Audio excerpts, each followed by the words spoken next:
খ্যাতিমান প্রয়াত নায়ক মান্নার ছেলে শ্যাম ইলতিমাস সম্প্রতি তিনি সিনেমার কাজ করবেন বলে বিভিন্ন মাধ্যমে খবর প্রকাশিত হচ্ছে।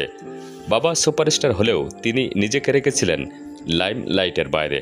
মান্না ভক্তরা এতদিন রূপালী পর্দায় শ্যামকে দেখতে চাইলেও নিজেকে পর্দায় হাজির করেননি শ্যাম। ব্যস্ত ছিলেন পড়াশোনা নিয়ে। সিনেমা নির্মাণের উপর পড়াশোনা করেছেন চিত্রনায়ক মান্না ও শেলি মান্না দম্পতির ছেলে শ্যাম। একসময় সিনেমা নিয়ে তেমন আগ্রহ না থাকা নায়কপুত্র এবার নিজেই ফেসবুকে এই সুখবর দিলেন। বিনোদন জগতে নাম লেখাবেন এবং এ পথেই হাঁটবেন তিনি।